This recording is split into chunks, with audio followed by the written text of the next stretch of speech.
혹시 요즘 마음이 편하지 않으신가요? 아무것도 부족한 게 없는데도 이상하게 자꾸 괴롭고 불안하고 서운하신가요? 석가모니 부처님께서는 이렇게 말씀하셨습니다. 불행의 시작은 집착이다. 우리는 평생을 살면서 행복해지기 위해 애써 왔지만 정작 우리를 괴롭게 하는 것은 바로 그 애씀, 그 집착일지도 모릅니다. 오늘 이 시간 부처님 말씀이 전하는 불행에서 벗어나는 단 하나의 길, 함께 천천히 알아보겠습니다. 불행은 어디에서 시작되는가? 부처님께서는 인간의 삶을 고통의 연속이라고 말씀하셨습니다. 하지만 이 말씀은 삶이 절망적이라는 뜻이 아닙니다. 고통에는 분명한 원인이 있고 원인이 있다면 그 고통에서 벗어날 길도 반드시 있다는 뜻입니다. 그 원인은 무엇일까요?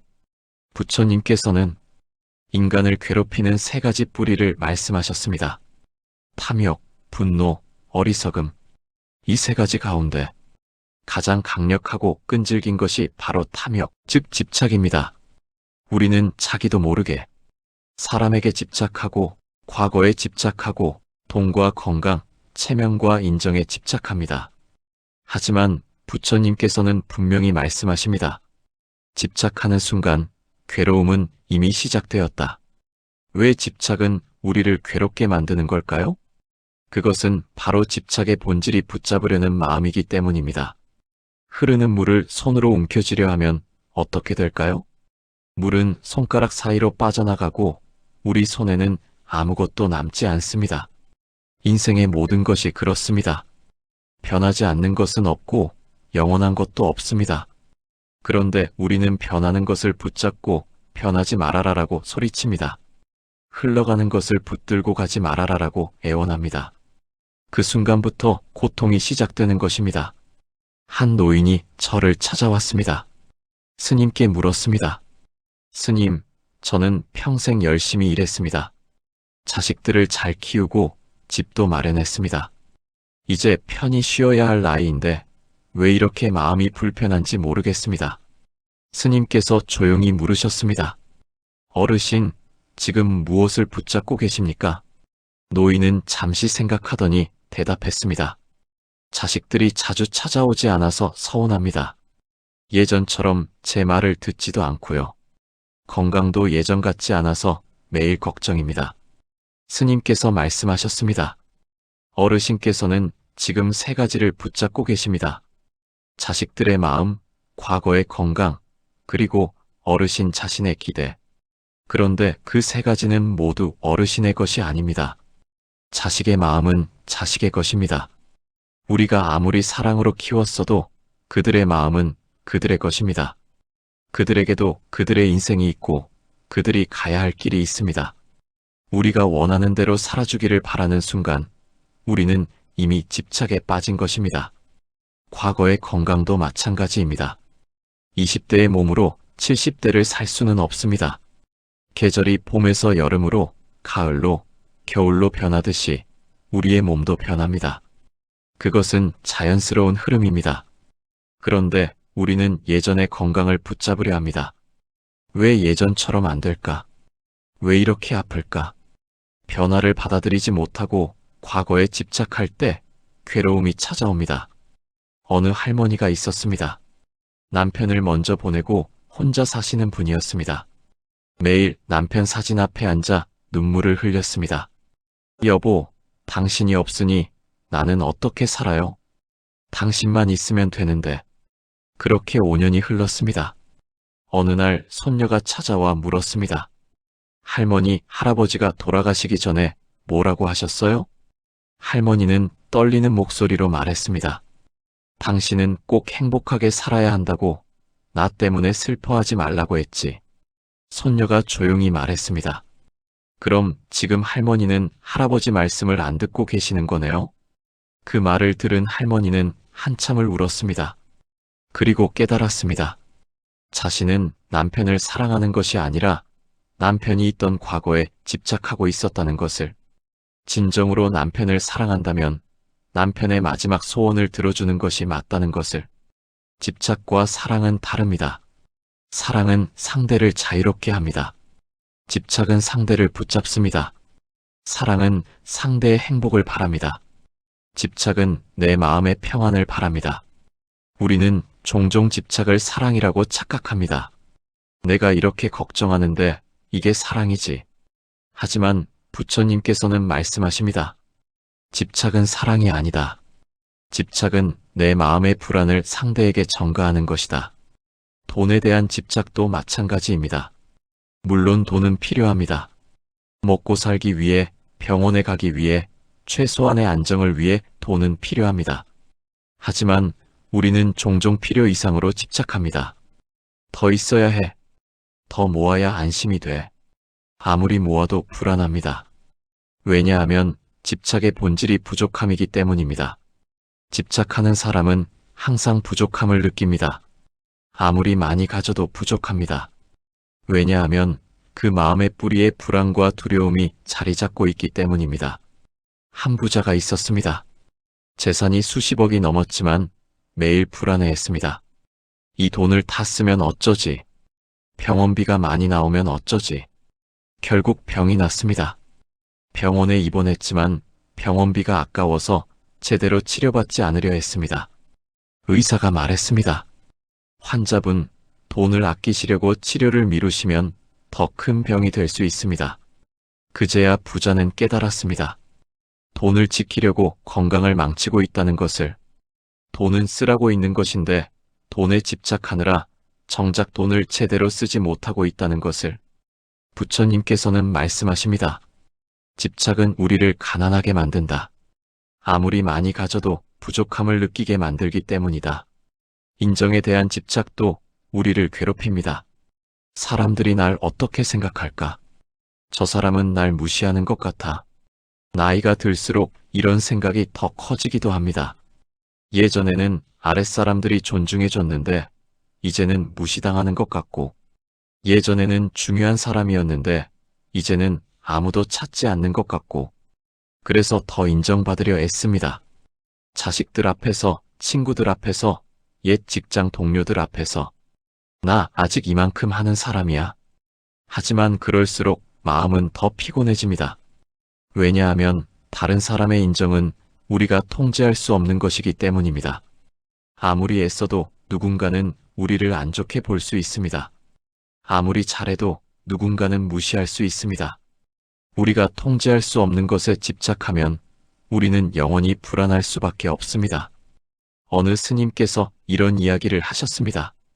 손가락으로 달을 가리키면 사람들은 달을 봐야 하는데 어리석은 사람은 손가락만 본다. 인정도 마찬가지입니다. 인정은 손가락일 뿐입니다.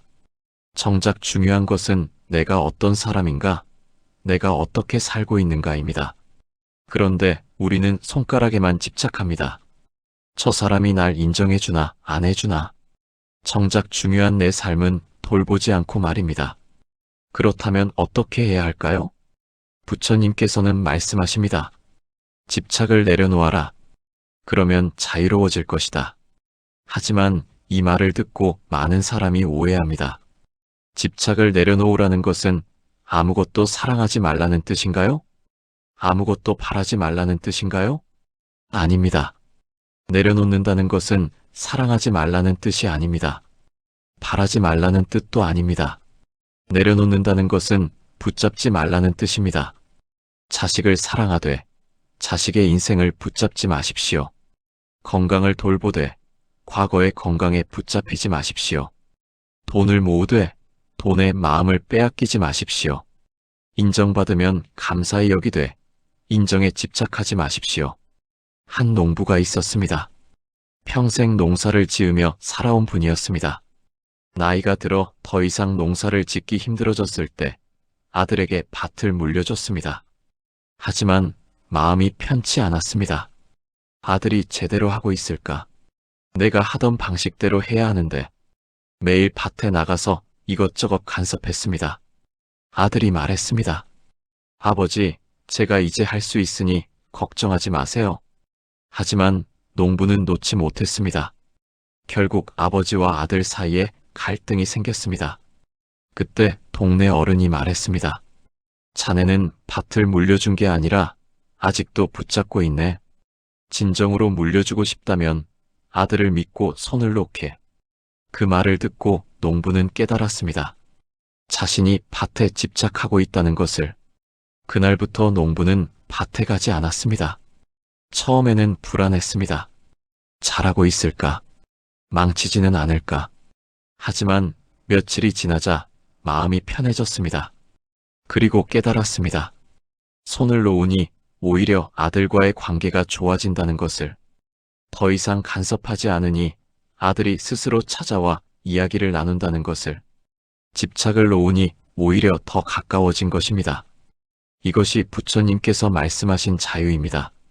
집착을 내려놓으면 우리는 비로소 자유로워집니다. 자식에게서도, 과거에서도, 돈에서도, 인정에서도 자유로워집니다. 그리고 그때 비로소 진정한 평화가 찾아옵니다. 마음의 평화는 많이 가지는 데서 오지 않습니다.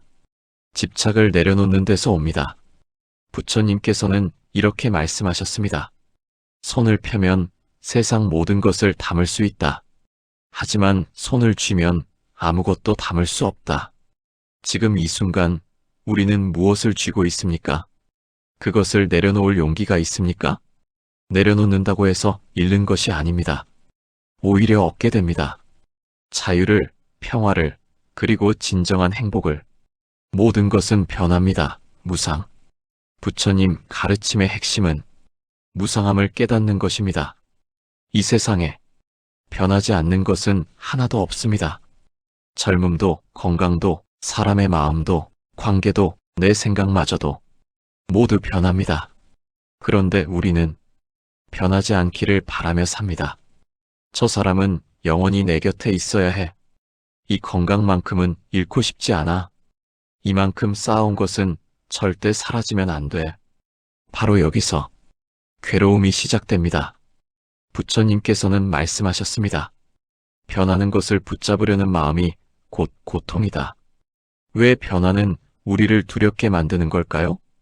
그것은 우리가 변화를 상실로 받아들이기 때문입니다. 젊음이 가면 무언가를 잃는다고 생각합니다. 건강이 약해지면 내가 무너진다고 느낍니다. 관계가 변하면 버림받았다고 슬퍼합니다. 하지만 부처님께서는 다르게 말씀하십니다. 변화는 상실이 아니다. 변화는 흐름이다. 강물을 보십시오. 강물은 한시도 멈추지 않고 흐릅니다. 어제의 물은 오늘 그 자리에 없습니다. 이미 바다로 흘러갔거나 다른 곳으로 갔습니다. 그런데 우리는 강을 보며 슬퍼하지 않습니다. 왜냐하면 새로운 물이 계속 흘러오기 때문입니다. 강은 변하지만 강은 여전히 아름답습니다. 우리 인생도 똑같습니다.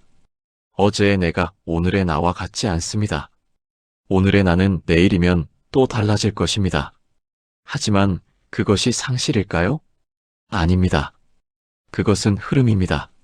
한 할아버지가 스님을 찾아왔습니다. 손에는 낡은 사진 한 장을 들고 있었습니다. 스님, 이게 제가 젊었을 때 모습입니다. 이때는 정말 힘도 세고 뭐든 할 수 있었어요. 그런데 지금의 저를 보십시오. 이 주름진 얼굴, 이 굽은 등. 저는 제가 아닌 것 같습니다. 스님께서 조용히 물으셨습니다.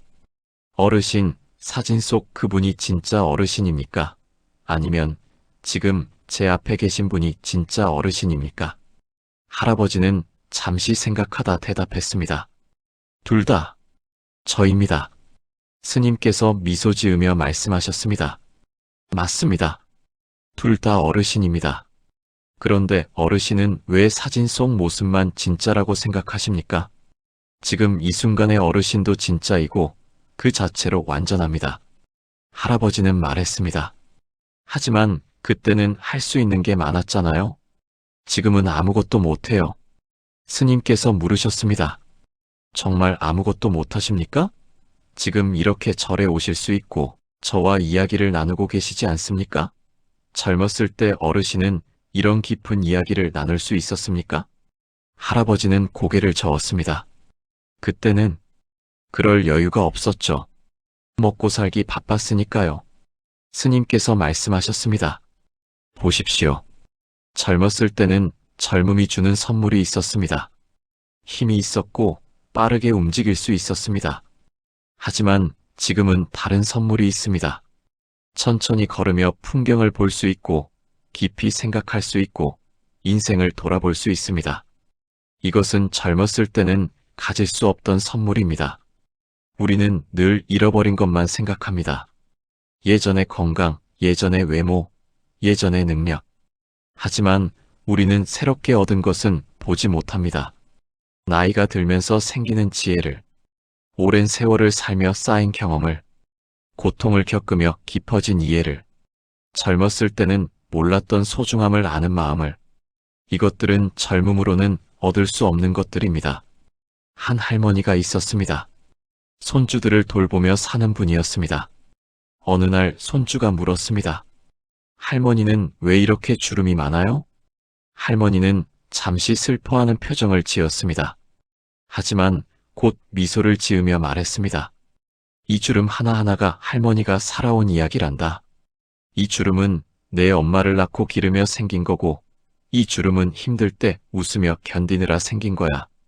이 주름은 너희들을 보며 기뻐하다 생긴 거고. 손주가 물었습니다. 그럼 주름이 많을수록 좋은 거예요?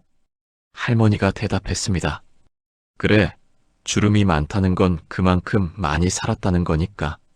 많이 웃고, 많이 울고, 많이 사랑했다는 증거지.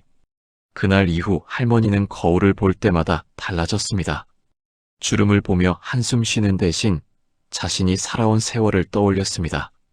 변화를 상실로 보지 않고 삶의 흔적으로 보기 시작한 것입니다. 부처님께서는 이것을 무상의 지혜라고 하셨습니다. 변화를 받아들이는 것, 흐름에 저항하지 않는 것. 봄이 가면 여름이 옵니다. 우리는 봄이 가는 것을 슬퍼하지 않습니다. 왜냐하면 여름에는 여름의 아름다움이 있다는 것을 알기 때문입니다. 여름이 가면 가을이 옵니다. 우리는 여름을 그리워할 수 있지만 가을의 풍요로움을 즐깁니다. 가을이 가면 겨울이 옵니다. 추운 겨울이지만 겨울에는 겨울만의 고요함과 쉼이 있습니다. 그리고 겨울이 지나면 다시 봄이 옵니다. 계절은 이렇게 돌고 돕니다. 사라지는 것이 아니라 변화하며 순환합니다. 우리 인생도 마찬가지입니다. 젊음의 계절이 있고 중년의 계절이 있고 노년의 계절이 있습니다. 각 계절마다 그 계절만의 아름다움이 있습니다. 문제는 우리가 계절의 변화를 받아들이지 못하는 것입니다. 가을에도 여전히 봄을 붙잡고 있습니다. 겨울이 왔는데도 여름을 그리워합니다. 한 노인이 병원에 입원했습니다. 의사가 말했습니다. 이제 무리하지 마시고 쉬셔야 합니다. 나이에 맞게 사셔야 해요. 노인은 화를 냈습니다. 나이에 맞게. 나는 아직 젊어요. 아직 할 수 있단 말입니다. 퇴원 후에도 무리하게 일했습니다. 예전처럼 하려고 애썼습니다. 결국 다시 쓰러졌습니다. 병원에서 옆 침대에 누운 다른 환자가 말했습니다. 저도 처음엔 그랬습니다. 인정하기 싫었죠. 내가 늙었다는 것을. 하지만 인정하지 않는다고 현실이 바뀌나요? 오히려 내 몸만 더 망가뜨릴 뿐입니다. 그 환자가 계속 말했습니다. 지금의 나를 받아들이니까 오히려 편해졌습니다. 예전만큼 못하지만 지금 할 수 있는 것을 하면 됩니다. 그것만으로도 충분히 가치 있습니다. 노인은 그제야 깨달았습니다. 자신이 현실을 부정하며 살고 있었다는 것을, 변화를 받아들이지 않고 과거에 집착하고 있었다는 것을. 부처님께서는 말씀하십니다. 무상을 깨닫는 것이 고통에서 벗어나는 첫걸음이다. 무상을 깨닫는다는 것은 포기하라는 뜻이 아닙니다. 체념하라는 뜻도 아닙니다. 있는 그대로를 보라는 것입니다. 변하는 것을 변한다고 인정하는 것입니다. 젊음은 영원하지 않습니다. 건강도 영원하지 않습니다. 재산도, 지위도, 명예도 영원하지 않습니다. 심지어 우리가 사랑하는 사람도 영원히 곁에 있지 않습니다. 이것이 슬픈 진실처럼 들릴 수 있습니다. 하지만 부처님께서는 이것이 해방의 진실이라고 말씀하십니다. 왜냐하면 변한다는 것을 알면 우리는 지금 이 순간을 더 소중히 여기게 되기 때문입니다. 오래가지 않는다는 것을 알면 지금을 더 깊이 느끼게 됩니다. 영원하지 않다는 것을 알면 매 순간이 더욱 귀하게 느껴집니다. 어느 부부가 있었습니다. 50년을 함께 산 노부부였습니다. 남편이 중병에 걸렸습니다. 아내는 매일 병원을 찾아갔습니다. 어느 날 남편이 말했습니다. 여보, 미안해요. 당신과 더 오래 함께하지 못해서. 아내가 남편의 손을 잡으며 말했습니다. 고마워요. 당신과 50년을 함께할 수 있어서. 처음부터 우리가 영원히 함께할 거라고 약속한 적은 없잖아요. 우리는 그저 매일을 함께했을 뿐이에요. 남편이 물었습니다. 후회되지 않아요? 더 잘해줄 걸, 더 많이 사랑할 걸, 그런 생각 안 들어요? 아내가 웃으며 말했습니다. 후회는 없어요. 우리는 그 순간순간 최선을 다했어요. 지금 이 순간도 당신과 함께 있잖아요. 그것으로 충분해요. 남편이 평온한 표정으로 말했습니다. 당신 덕분에 무상이 뭔지 알 것 같아요. 떠나는 것이 슬픈 게 아니라 함께했던 모든 순간이 귀했다는 것. 그게 무상의 의미인 것 같아요. 이것이 무상의 지혜입니다. 영원하지 않기 때문에 슬픈 것이 아니라 영원하지 않기 때문에 더 소중한 것입니다. 꽃이 아름다운 이유는 영원히 피어 있지 않기 때문입니다. 만약 꽃이 1년 내내 피어 있다면 우리는 꽃을 보며 감동하지 않을 것입니다. 하지만 꽃은 짧게 핍니다. 그래서 우리는 꽃이 피면 달려가서 봅니다. 올해도 벚꽃이 피었네. 진달래가 벌써 졌네. 변하기 때문에, 사라지기 때문에 우리는 더 소중히 여기는 것입니다. 부처님께서는 이렇게 말씀하셨습니다. 무상함을 깨달으면 집착이 사라진다. 집착이 사라지면 자유로워진다. 젊음이 영원하지 않다는 것을 알면 젊음에 집착하지 않게 됩니다. 건강이 영원하지 않다는 것을 알면 건강할 때 감사하게 됩니다. 사람이 영원히 곁에 있지 않는다는 것을 알면 지금 이 순간을 더 소중히 여기게 됩니다. 지금 이 순간 우리 앞에 있는 것들을 보십시오. 그것이 내일도 있을 것이라고 보장할 수 있습니까? 없습니다. 그렇다면 지금 이 순간 감사하며 누리십시오. 집착하지 말고 붙잡지 말고 그저 함께 하십시오. 강물이 흐르듯 계절이 변하듯 우리도 변합니다. 그것은 자연스러운 것입니다. 저항할 필요가 없습니다. 두려워할 필요도 없습니다. 흐름을 받아들이면 우리는 비로소 편안해집니다. 변화와 싸우지 않고 변화와 함께 갑니다. 이것이 부처님께서 말씀하신 무상의 지혜입니다. 모든 것은 변합니다. 그리고 그것은 괜찮습니다. 집착은 대상의 문제가 아닙니다. 많은 분들이 이렇게 생각하십니다. 저 사람이 문제야. 환경이 문제야. 세상이 나를 힘들게 해. 하지만 부처님께서는 정반대로 말씀하십니다. 문제는 대상이 아니라 그 대상에 매달리는 내 마음입니다. 같은 상황에서도 어떤 사람은 괴롭고 어떤 사람은 평온합니다. 왜일까요? 집착의 유무 때문입니다. 집착이란 대상이 나를 힘들게 하는 것이 아니라 내 마음이 그 대상에 붙들려 있는 상태입니다. 그래서 부처님께서는 이렇게 가르치십니다. 마음을 비우고 그저 바라보라. 마음을 비운다는 것은 무엇일까요? 아무것도 느끼지 말라는 뜻일까요? 아무것도 사랑하지 말라는 뜻일까요? 아닙니다. 마음을 비운다는 것은 집착을 내려놓는 것입니다. 사랑하되 붙들지 않는 것입니다. 관심을 가지되 얽매이지 않는 것입니다. 두 사람이 같은 버스를 탔습니다. 버스 안은 사람들로 가득 찼습니다. 한 사람은 짜증을 냈습니다. 왜 이렇게 사람이 많아? 불편해 죽겠네. 이 더운 날씨에 어떻게 서서 가?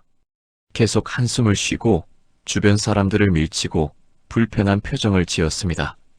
다른 사람은 조용히 서 있었습니다. 창밖을 보며 지나가는 풍경을 감상했습니다. 같은 버스, 같은 상황입니다. 하지만 한 사람은 괴롭고 한 사람은 평온합니다. 무엇이 다를까요? 버스가 문제일까요? 사람들이 문제일까요? 아닙니다. 마음가짐이 다른 것입니다. 첫 번째 사람은 편해야 한다는 생각에 집착했습니다. 버스는 편해야 해. 자리가 있어야 해. 시원해야 해. 현실이 그 기대와 다르니까 괴로운 것입니다. 두 번째 사람은 집착이 없었습니다. 버스가 붐비네. 그럴 수도 있지. 조금 불편하지만 곧 도착하겠지. 현실을 있는 그대로 받아들였습니다. 부처님께서는 이렇게 말씀하셨습니다. 고통은 현실과 기대 사이의 간격에서 생긴다. 우리가 기대하는 것과 현실이 다를 때 우리는 괴로워합니다. 그런데 그 기대는 누가 만든 걸까요? 바로 우리 자신입니다. 한 할머니가 있었습니다. 아들 내외와 함께 살았습니다. 처음에는 좋았습니다. 가족이 함께 사니까 좋구나. 하지만 시간이 지나면서 불만이 생기기 시작했습니다. 며느리가 청소를 깨끗하게 안 해. 아들이 나한테 관심이 없어. 손주들이 할머니한테 인사를 안 해. 매일 불만이 쌓였습니다. 급기야 며느리와 다투게 되었습니다. 당신은 왜 이렇게 하는 거예요? 며느리도 답답했습니다. 어머님, 제가 뭘 잘못했나요? 제 나름대로 열심히 하고 있는데요. 할머니가 말했습니다. 내가 며느리였을 때는 이렇게 안 했어. 시어머니 눈치를 항상 보고 집안일을 완벽하게 했다고. 바로 그 순간이었습니다. 옆에서 듣고 있던 아들이 말했습니다. 어머니, 그건 어머니의 방식이잖아요. 지금은 시대가 다릅니다. 우리 아내는 아내 방식대로 하고 있어요. 할머니는 화가 났습니다. 하지만 그날 밤 잠을 이루지 못했습니다. 마음속으로 생각했습니다. 정말 며느리가 문제일까? 아니면 내가 내 방식을 강요하고 있는 걸까? 다음 날 할머니는 며느리를 불렀습니다. 어제는 내가 미안했어. 내가 생각해보니 내 기준을 너한테 강요했던 것 같아. 며느리가 놀라며 말했습니다. 어머님, 할머니가 계속 말했습니다. 나는 내가 살아온 방식이 옳다고 생각했어. 그래서 너도 그렇게 해야 한다고 생각했지. 하지만 그건 내 집착이었어. 너는 너대로 잘하고 있는 거야. 그날 이후 집안 분위기가 달라졌습니다. 할머니는 며느리의 방식을 인정하기 시작했습니다. 며느리도 할머니에게 더 다가갔습니다. 무엇이 바뀐 걸까요? 며느리가 바뀐 게 아닙니다. 할머니의 마음이 바뀐 것입니다.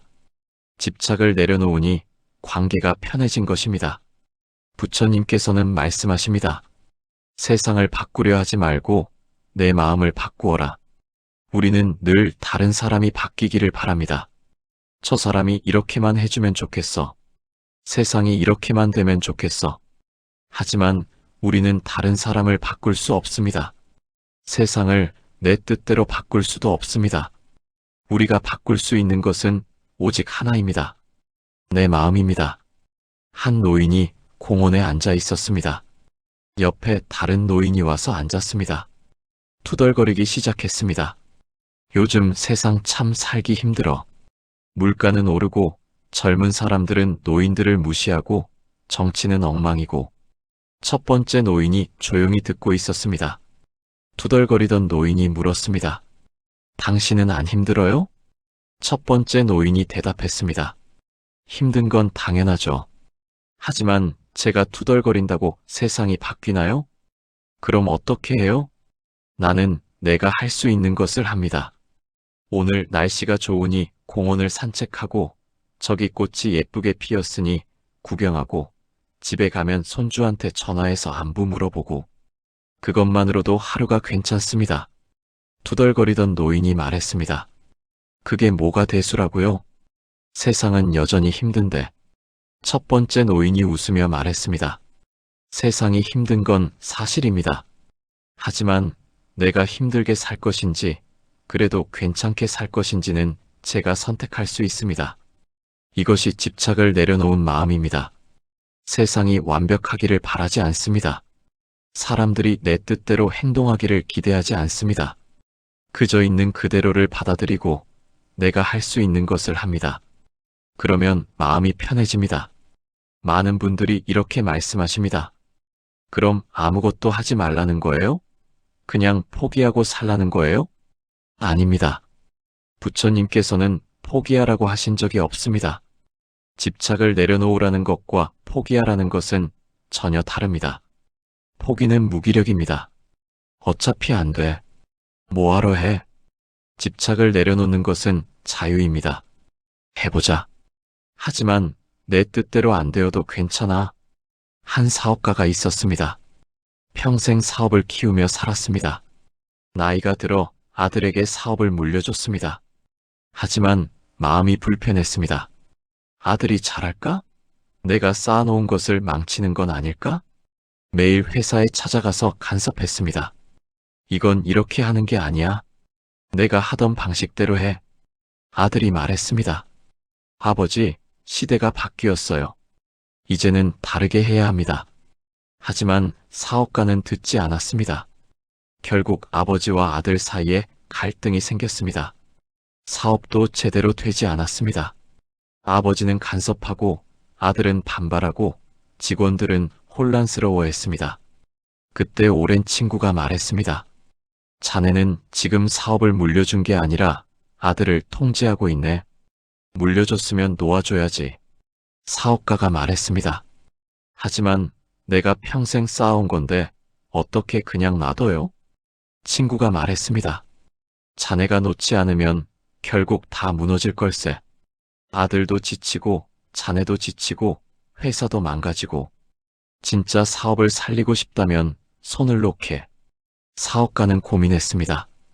그리고 결심했습니다. 알겠네. 이제부터 회사 일에 간섭하지 않겠어. 아들을 믿어보겠네. 처음에는 불안했습니다. 잘하고 있을까? 망하는 건 아닐까? 하지만 참았습니다. 석 달이 지났습니다. 아들이 찾아왔습니다. 아버지, 감사합니다. 아버지가 물러나 주시니까 제가 자유롭게 일할 수 있었어요. 그래서 새로운 시도를 해봤는데 잘 됐어요. 사업가는 깨달았습니다. 자신이 사업을 지키려고 집착할 때는 오히려 사업이 망가졌다는 것을, 손을 놓으니 오히려 살아났다는 것을. 이것이 집착을 내려놓는 힘입니다. 내려놓는다고 해서 관심이 없어지는 것이 아닙니다. 사랑이 사라지는 것도 아닙니다. 오히려 진짜 사랑이 시작됩니다.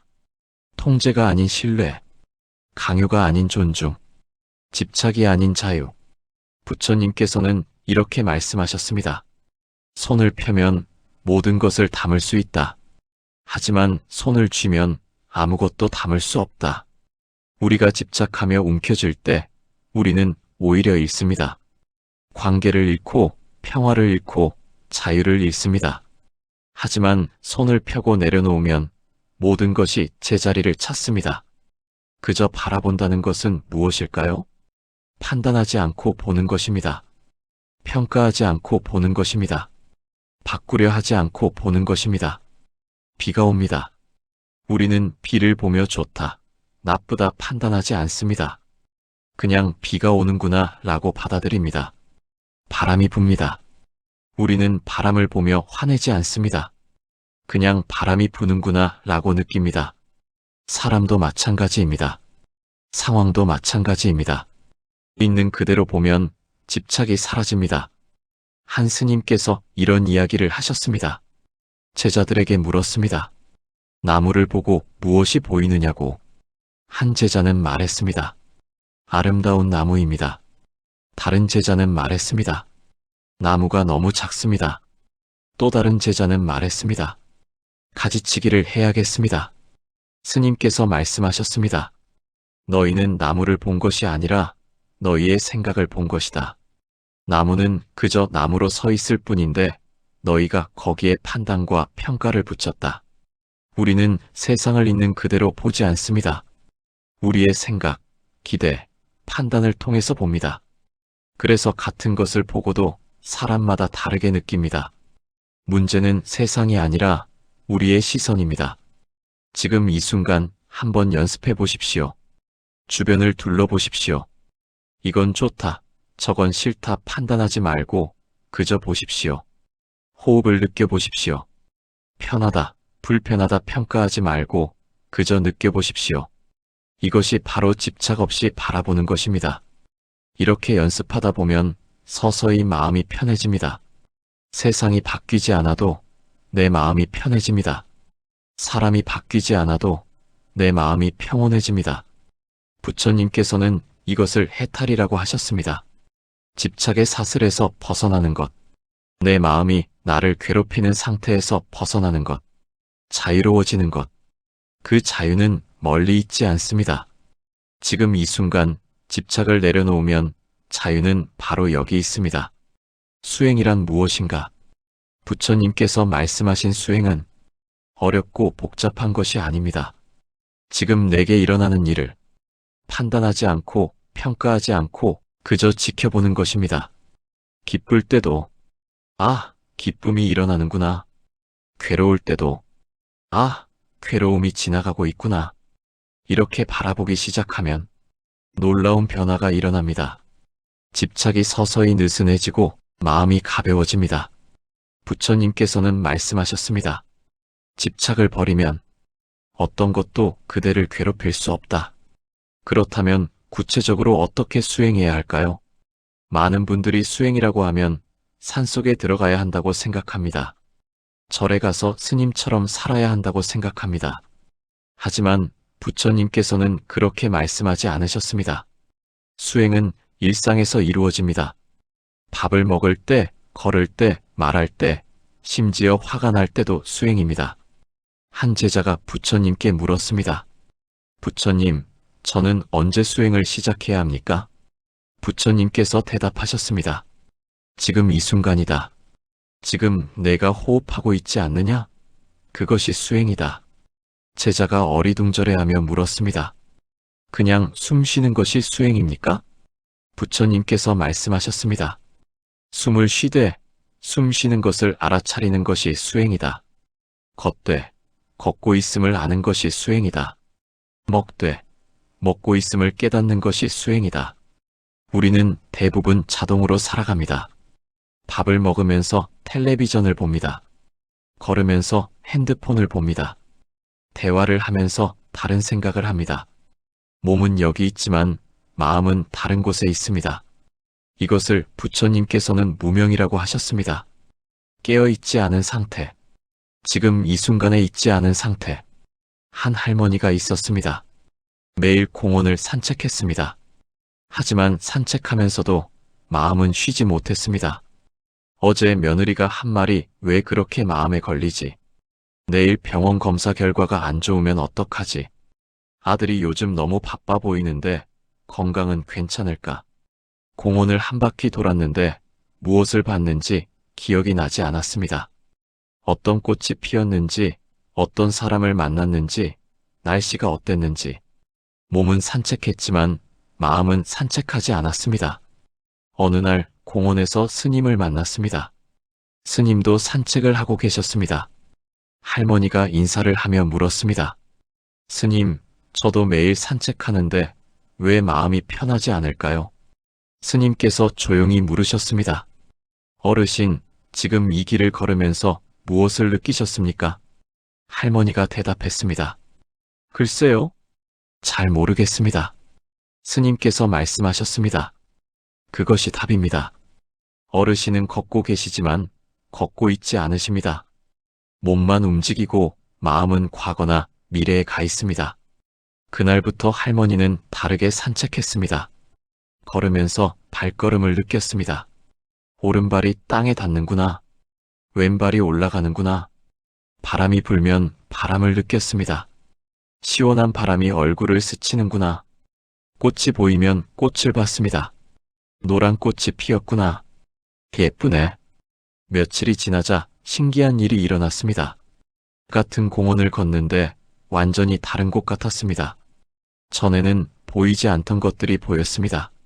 나무의 색깔, 새소리, 땅의 느낌, 그리고 무엇보다 마음이 편해졌습니다. 산책을 마치고 나면 머리가 맑아지고 마음이 가벼워졌습니다. 이것이 수행입니다. 특별한 것을 하는 게 아닙니다. 평범한 일을 깨어서 하는 것입니다. 부처님께서는 이것을 사띠, 즉 알아차림이라고 하셨습니다. 지금 이 순간에 깨어있는 것, 내게 일어나는 일을 있는 그대로 보는 것. 그렇다면 감정은 어떻게 해야 할까요?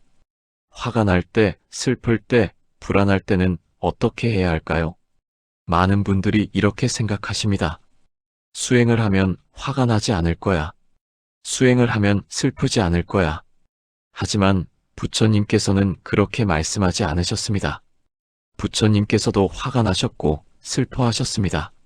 차이는 무엇일까요? 부처님께서는 감정에 사로잡히지 않으셨습니다. 화가 일어나면 아, 화가 일어나는구나 하고 보셨습니다. 슬픔이 일어나면 아, 슬픔이 일어나는구나 하고 느끼셨습니다. 감정을 억누르지도 감정에 휩쓸리지도 않으셨습니다. 그저 지켜보셨습니다. 한 노인이 있었습니다. 평생 화를 참고 살아왔습니다. 화내면 안 돼. 참아야 해. 하지만 참을수록 마음속에 화가 쌓였습니다. 어느 날 작은 일에 폭발했습니다. 손주가 실수로 물컵을 엎질렀습니다. 노인은 소리쳤습니다. 이것도 제대로 못해? 조심성이 없어. 손주는 울면서 방으로 들어갔습니다. 노인은 후회했습니다. 내가 왜 그랬을까? 물컵 하나 엎지른 것 가지고. 며느리가 말했습니다. 아버님, 요즘 스트레스가 많으신 것 같아요. 괜찮으세요? 노인은 한숨을 쉬었습니다. 내가 평생 화를 참고 살았는데 왜 이렇게 자꾸 화가 날까? 그때 이웃에 사시는 스님을 만났습니다. 스님께 고민을 털어놨습니다. 스님께서 조용히 물으셨습니다. 어르신은 화를 참으셨다고 하셨는데 정말 참으신 건가요? 그럼요. 평생 참고 살았습니다. 스님께서 말씀하셨습니다. 참는 것과 알아차리는 것은 다릅니다. 참는다는 것은 화를 억누르는 것입니다. 억누르면 사라지는 것이 아니라 마음속에 쌓입니다. 그러다가 언젠가 터집니다. 그럼 어떻게 해야 합니까? 화가 일어날 때 참지 마십시오. 대신 바라보십시오. 아, 지금 내 안에 화가 일어나고 있구나. 그렇게 알아차리면 화는 저절로 사라집니다. 노인은 반신반의했습니다. 하지만 연습해보기로 했습니다. 며칠 후 또 화가 치밀어 올랐습니다. 손주가 숙제를 하지 않고 게임만 하고 있었습니다. 예전 같으면 소리를 질렀을 것입니다. 하지만 이번에는 잠시 멈췄습니다. 마음속을 들여다봤습니다. 아, 지금 내 안에 화가 일어나고 있구나. 가슴이 답답하고 목소리를 높이고 싶은 충동이 일어나는구나. 신기한 일이 일어났습니다. 화를 바라보니까 화가 조금 약해졌습니다. 여전히 화는 있었지만 화에 휩쓸리지는 않았습니다. 노인은 조용히 말했습니다. 숙제는 언제 할 거니? 손주가 대답했습니다. 조금만 더 하고 할게요. 알았어. 30분 후에 하자. 그렇게 대화가 끝났습니다. 소리를 지르지도 않았고 관계가 상하지도 않았습니다. 노인은 깨달았습니다. 화를 참는 것이 아니라 화를 알아차리는 것이 진짜 수행이라는 것을. 부처님께서는 이렇게 말씀하셨습니다. 감정은 마치 구름과 같다. 하늘에 구름이 지나가듯 마음에 감정이 지나간다. 구름이 하늘이 아니듯 감정이 너 자신이 아니다. 우리는 종종 감정을 나 자신이라고 착각합니다. 나는 화난 사람이야. 나는 우울한 사람이야. 하지만 그것은 사실이 아닙니다. 화는 일어났다가 사라지는 현상일 뿐입니다. 우울함도 일어났다가 사라지는 현상일 뿐입니다. 그것이 나 자신은 아닙니다. 하늘을 보십시오. 구름이 지나갑니다. 먹구름이 지나가기도 하고 하얀 구름이 지나가기도 합니다. 하지만 하늘은 언제나 그대로입니다. 구름이 와도 구름이 가도 하늘은 변하지 않습니다. 우리 마음도 마찬가지입니다. 화가 와도 화가 가도 본래의 마음은 변하지 않습니다. 슬픔이 와도 슬픔이 가도 본래의 마음은 그대로입니다. 수행은 이것을 깨닫는 것입니다. 나는 감정이 아니라 감정을 지켜보는 존재라는 것을. 한 할아버지가 있었습니다. 아내를 먼저 보내고 혼자 사셨습니다. 매일 슬펐습니다. 여보가 없으니 살 의미가 없어. 식사도 제대로 하지 않고 외출도 하지 않았습니다. 자식들이 걱정했습니다. 아버지, 이러시면 안 돼요. 건강 생각하셔야죠. 하지만 할아버지는 듣지 않았습니다. 난 슬퍼서 아무것도 할 수가 없어. 어느 날 오랜 친구가 찾아왔습니다. 같이 차를 마시며 이야기를 나눴습니다. 친구가 말했습니다. 자네, 슬픔에 사로잡혀 있네. 당연하지 않나. 50년을 함께 산 사람이 갔는데. 슬픈 건 당연해. 나도 이해해. 하지만 자네는 지금 슬픔을 느끼는 게 아니라 슬픔이 되어버렸어. 할아버지는 친구의 말을 이해하지 못했습니다. 친구가 계속 말했습니다. 슬픔은 자네의 일부일 뿐이야. 자네 전부가 아니라고. 지금 이 순간에도 자네 심장은 뛰고 있고, 폐는 숨을 쉬고 있고, 이 차는 따뜻하고, 바깥 날씨는 화창해. 슬픔도 있지만 다른 것들도 있다고. 그 말이 할아버지 마음에 와닿았습니다. 친구가 말했습니다. 슬플 때는 슬프구나라고 느껴봐. 슬픔과 하나가 되지 말고 슬픔을 바라봐. 그러면 조금 숨통이 트일 거야. 할아버지는 그날부터 연습했습니다. 슬픔이 밀려올 때, 지금 슬픔이 밀려오는구나 하고 느꼈습니다. 아내 생각이 날 때, 아내가 그립구나 하고 인정했습니다. 하지만 거기에 빠지지 않으려 했습니다. 슬픔을 느끼되 슬픔이 되지 않으려 했습니다. 몇 주가 지나자 변화가 생겼습니다. 여전히 슬펐지만 조금 숨통이 트이기 시작했습니다. 밥맛이 조금 돌아왔습니다. 산책도 나가기 시작했습니다. 슬픔은 여전히 있었지만 슬픔이 전부는 아니었습니다. 이것이 수행의 힘입니다. 감정을 없애는 것이 아닙니다. 감정과의 관계를 바꾸는 것입니다. 감정에 사로잡히지 않고 감정을 바라보는 것입니다. 부처님께서는 말씀하셨습니다. 고통은 피할 수 없지만 괴로움은 선택이다. 고통은 삶의 일부입니다. 사랑하는 사람과 헤어지는 고통, 늙어가는 고통, 아픈 고통. 이것은 피할 수 없습니다. 하지만 괴로움은 다릅니다. 괴로움은 고통에 집착할 때 생깁니다. 왜 이런 일이 나한테 일어났을까? 이 고통은 영원히 끝나지 않을 거야. 나는 불행한 사람이야. 이런 생각들이 괴로움을 만듭니다. 하지만 고통을 있는 그대로 보면 괴로움은 줄어듭니다. 지금 아프구나. 이 고통도 지나갈 거야. 슬프구나. 하지만 슬픔은 영원하지 않아. 이렇게 바라보면 고통은 있어도 괴로움은 적어집니다. 지금 이 순간 여러분의 호흡을 느껴보십시오. 숨이 들어오고 숨이 나갑니다. 숨을 쉬고 있구나. 이것이 수행의 시작입니다. 어렵지 않습니다. 특별한 장소도 필요 없습니다. 지금 여기서 이 순간부터 시작할 수 있습니다. 밥을 먹을 때는 밥 먹는 것을 느끼고, 걸을 때는 걷는 것을 느끼고, 화가 날 때는 화를 느낍니다. 매 순간 깨어 있으려 노력합니다. 처음에는 어렵습니다. 금방 잊어버립니다. 하지만 괜찮습니다. 다시 시작하면 됩니다. 수행은 완벽을 목표로 하지 않습니다. 깨어 있으려는 노력 자체가 수행입니다. 부처님께서는 말씀하셨습니다. 천리 길도 한 걸음부터다. 지금 이 한 걸음을 내디뎌라. 나라는 것은 실체가 아닙니다. 부처님 가르침 가운데 가장 깊은 깨달음이 바로 이것입니다. 나라고 할 수 있는 고정된 실체는 없다. 우리는 내 생각, 내 감정, 내 인생이라고 말하지만 그 모든 것은 순간순간 변하는 흐름일 뿐입니다. 이 사실을 깨닫는 순간 신기하게도 다른 사람에게도 세상 일에도 집착이 줄어듭니다. 부처님께서 말씀하신 해탈과 열반은 어디 먼 곳에 있는 것이 아닙니다. 바로 집착으로부터 자유로워진 상태, 그 자체입니다. 우리는 평생 나라는 감옥에 갇혀 살아왔는지도 모릅니다. 내 몸이 조금만 아파도 서럽고 내 뜻대로 자식이 움직여주지 않으면 화가 치밀어 오릅니다. 내가 어떻게 키웠는데, 내가 왕년에 어떤 사람이었는데 하는 생각들이 꼬리에 꼬리를 물고 우리를 괴롭힙니다. 하지만 가만히 한번 들여다보십시오. 10대 시절의 그 팔팔했던 나는 지금 어디에 있습니까? 치열하게 세상을 호령하던 40살의 나는 또 어디로 갔습니까? 거울 속에 비친 지금의 모습도 결국은 시간이라는 바람에 깎여나가는 과정일 뿐입니다. 고정된 나는 원래부터 없었습니다.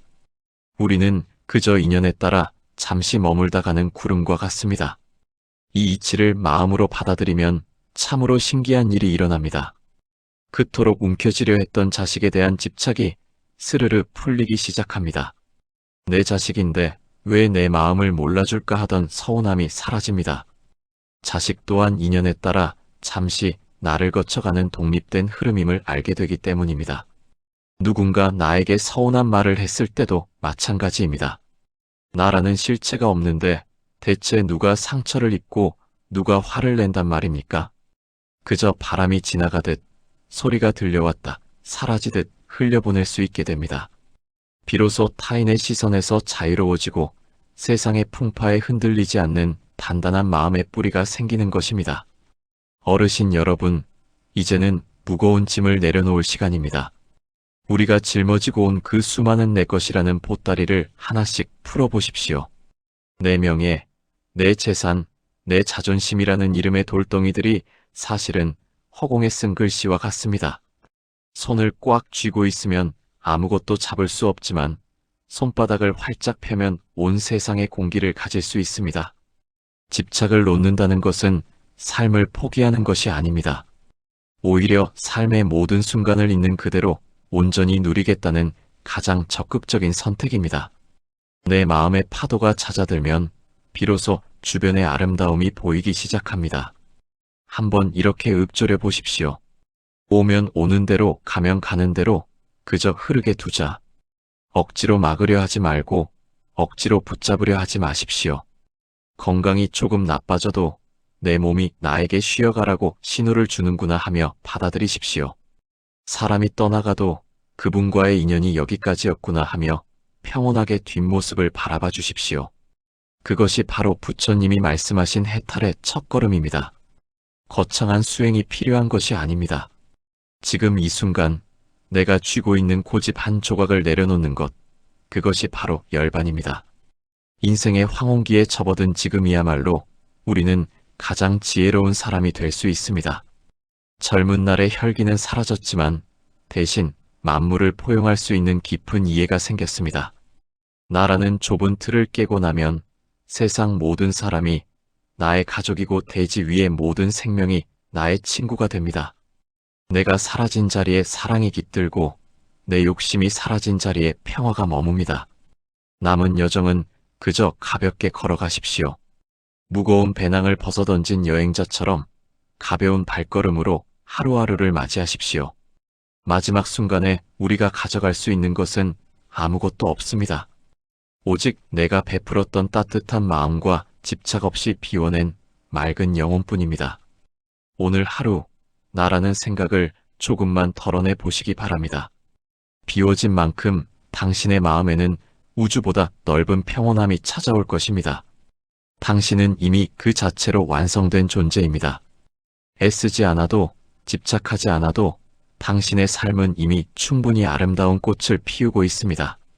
오늘 밤 모든 걱정을 흐르는 강물에 던져버리고 깊고 편안한 잠에 드시길 바랍니다. 진정한 행복은 어디에 있는가? 부처님께서는 이렇게 말씀하셨습니다. 자기만을 위해 사는 삶은 재앙이며 다른 이를 위하는 삶은 행복이다. 욕심을 내려놓고 남을 불쌍히 여기는 자비심을 가질 때 마음은 자연스럽게 넓어집니다. 욕심이 줄어들면 비교도 줄어들고 분노도 줄어듭니다. 그리고 어느 순간 이런 생각이 들게 됩니다. 지금 이대로도 충분히 괜찮구나. 이것이 바로 부처님께서 말씀하신 깊은 만족, 마음속에서 우러나는 행복입니다. 우리는 평생을 무언가 채우기 위해 달려왔습니다. 자식들 입에 맛있는 것 넣어주려 바삐 움직였고 남들보다 뒤처지지 않으려 마음을 졸이며 살았습니다. 그런데 이제 와 뒤돌아보니 그토록 움켜쥐려 했던 것들이 정말 나를 행복하게 해주었나요? 어쩌면 우리는 더 많이 가져야 한다는 생각 때문에 이미 충분한 지금의 평온을 놓치고 있었는지도 모릅니다. 부처님께서는 마음의 그릇을 비우라고 하셨습니다. 그릇이 비워져야 비로소 새로운 평화가 담기기 때문입니다. 나이가 든다는 것은 상실의 과정이 아니라 진정한 나를 찾아가는 성숙의 과정입니다. 젊었을 땐 내 몸 하나, 내 가족 하나 챙기느라 주변을 돌아볼 여유가 없었지요. 하지만 이제는 그 좁았던 마음의 울타리를 조금씩 넓혀보시기 바랍니다. 길가에 핀 이름 모를 들꽃 한 송이에게 말을 건네보세요. 참 애썼다. 너도 참 예쁘구나. 지나가는 이웃에게 건네는 따뜻한 미소 하나, 어려운 처지의 사람을 향한 안타까운 마음 한 조각. 그 작은 자비의 마음이 사실은 상대가 아닌 나 자신의 영혼을 가장 먼저 치유합니다. 내가 이 나이에 무엇을 더 하겠나 하는 생각이 드시나요? 아닙니다. 지금이야말로 가장 위대한 일을 하실 수 있는 때입니다. 그것은 바로 용서와 나눔입니다. 과거의 나를 괴롭혔던 사람들을 용서하고 부족했던 나 자신을 안아주세요. 그리고 내 손에 남은 작은 것 하나라도 누군가와 나누어 보십시오. 거창한 기부가 아니어도 좋습니다. 따뜻한 말 한마디, 경청해주는 시간, 누군가를 위해 빌어주는 짧은 기도. 이런 것들이 모여 내 마음의 독소를 씻어내고 그 자리에 환한 빛을 채웁니다. 내 마음에서 욕심이 한 걸음 물러나면 그 빈자리에 감사가 찾아옵니다. 아침에 눈을 떴을 때 느껴지는 상쾌한 공기에 감사합니다. 따뜻한 차 한 잔을 마실 수 있는 여유에 감사합니다. 아직 내 곁을 지켜주는 이들이 있음에 감사합니다. 비교하는 마음을 내려놓으면 세상은 더 이상 전쟁터가 아닙니다. 옆집 누구네 집값이 올랐다는 소식에도 자식이 잘 되었다는 자랑에도 그저 참 잘됐다 하며 웃어줄 수 있는 여유. 그 넉넉한 마음이야말로 세상에서 가장 귀한 재산입니다. 누군가 당신에게 요즘 어떠세요? 라고 묻는다면 환하게 웃으며 이렇게 답해 보십시오. 지금 이대로도 참 좋습니다. 더 바랄 것이 없네요. 이 말은 포기가 아닙니다. 세상의 이치를 깨달은 자만이 할 수 있는 가장 높은 수준의 고백입니다. 폭풍우 치던 바다도 시간이 흐르면 잔잔해지듯 우리의 삶도 세월의 파도를 넘어 이제 고요한 호수에 다다랐습니다. 그 호수 위에 비친 당신의 얼굴을 보십시오. 참으로 고생 많으셨습니다. 참으로 잘 살아오셨습니다. 이제는 남을 위해 마음을 쓰고 스스로를 위해 미소 지으십시오. 진정한 행복은 저 멀리 극락에 있는 것이 아니라 지금 이 순간 충분하다고 느끼는 당신의 마음속에 이미 피어 있습니다. 부처님의 가르침처럼 자비로운 마음으로 세상을 품을 때 당신의 남은 여정은 매일매일이 꽃길이 될 것입니다. 여러분, 불행은 결코 밖에서 오는 것이 아닙니다. 세상이 우리를 괴롭히는 것도 아니고 사람들이 우리를 일부러 힘들게 하는 것도 아닙니다. 괴로움의 씨앗은 언제나 내 마음속 집착에서 조용히 자라나기 시작합니다. 무언가를 꼭 붙잡아야만 안심이 되고 놓치면 안 될 것 같아 불안해질 때 그 순간 이미 우리 마음은 괴로움 속으로 들어가 있습니다. 그래서 부처님께서는 아주 단순하면서도 깊은 말씀을 남기셨습니다. 집착하지 말라. 오늘부터 무언가를 붙잡으려는 마음이 올라올 때마다 이 말을 조용히 마음속으로 되뇌어 보십시오. 아, 내가 지금 집착하고 있구나. 그렇게 알아차리는 순간 마음은 조금 느슨해지고 숨은 한결 편안해질 것입니다. 그 작은 가벼움이 하루, 이틀, 한 달 조금씩 쌓이게 되면 그것이 곧 깨달음의 길이 되고 해탈의 길이 되며 열반의 길이 됩니다. 깨달음이란 멀리 있는 것이 아닙니다. 특별한 사람이 얻는 것도 아닙니다. 오늘, 지금 이 순간 내 마음을 괴롭히는 집착 하나를 조금 내려놓는 것, 그것이 바로 수행이고 삶의 지혜입니다. 여러분의 남은 인생이 더 많이 가지는 삶이 아니라 더 많이 내려놓아 편안해지는 삶이 되기를 진심으로 바랍니다. 만약 오늘 이 말씀이 여러분 마음에 작은 울림이라도 남았다면 이 영상에 좋아요 한번 눌러주시고 앞으로도 이런 부처님 말씀과 마음을 다독이는 이야기를 계속 함께하고 싶으시다면 구독으로 인연을 이어주시면 감사하겠습니다. 그리고 조용히 수행하시거나 집에서 향 하나 피우며 마음을 가라앉히고 싶으신 분들을 위해 제가 운영하는 작은 쇼핑몰에서 불교용품도 함께 나누고 있습니다. 크게 꾸미기 위한 물건이 아니라 마음을 돌아보는데 조금이나마 도움이 되는 물건들입니다. 관심 있으신 분들께서는 부담 없이 한번 구경만 해보셔도 괜찮습니다. 마지막으로 이 말씀을 다시 한번 여러분께 드리며 마무리하겠습니다. 집착하지 마십시오. 그것만 내려놓아도 인생은 생각보다 훨씬 가볍고 훨씬 따뜻해집니다. 오늘도 이 자리에서 여러분과 인연을 나눌 수 있어 참으로 감사합니다.